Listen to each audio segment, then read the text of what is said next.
Assalamualaikum teman-teman pemerhati hukum.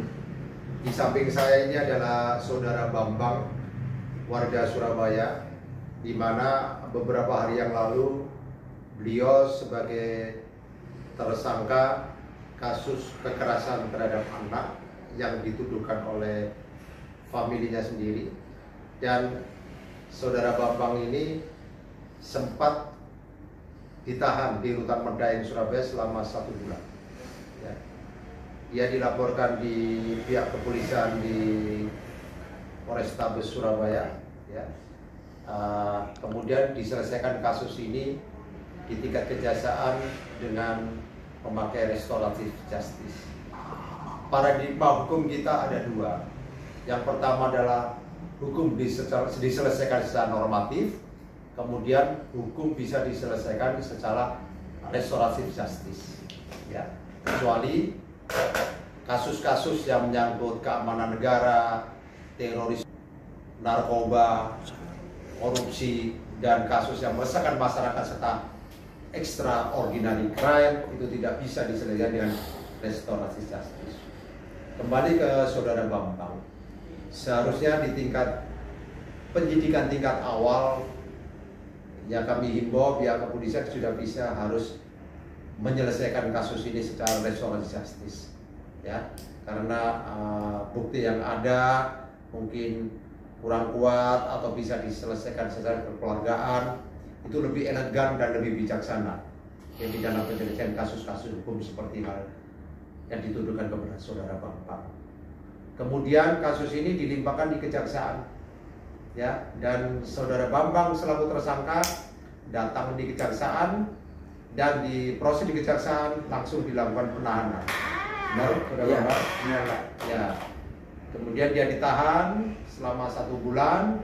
Kemudian 3 hari sebelum ditahan itu, pada waktu 3 hari menjadi penahanan di kejaksaan, sudah ada upaya untuk penyelesaian, ya, dengan pihak yang bersengketa, ya. Salah satu syarat restoratif justice itu adalah kesepakatan semua pihak yang berperkara, ya. Mungkin ada penyelesaian, kejaksaan selaku regulator maupun mediator dan fasilitator di dalam restoratif, ya. Memang sejak awal seharusnya bisa menyelesaikan kasus ini secara RJ, restoratif justice, ya. Tetapi per 3 hari sudah diadakan perjanjian, tetapi yang bersangkutan tetap menjalani penahanan di Rutan Medaeng selama 1 bulan. Setelah itu baru diadakan penandatanganan, betul, saudara Bapak? Ya, penandatanganan untuk penyelesaian damai. Penandatangan itu Pak. Perdamaian. Pembebasan. Ya, pembebasan. Ya. Ya, jadi kami himbau bahwa kepada aparat penegak hukum untuk tetap mengedepankan kasus-kasus yang tidak selalu penyelesaian normatif, karena restoratif justice itu sudah dikenal di masyarakat Indonesia, yaitu adat dan kebiasaan-kebiasaan yang dilakukan di dalam penyelesaian perkara oleh ketua-ketua kita, tokoh-tokoh kita di dalam penyelesaian kasus. Ya, marilah kita benahi hukum kita, tatanan hukum kita, ya, jangan sampai kita menegakkan hukum dengan cara melanggar hukum.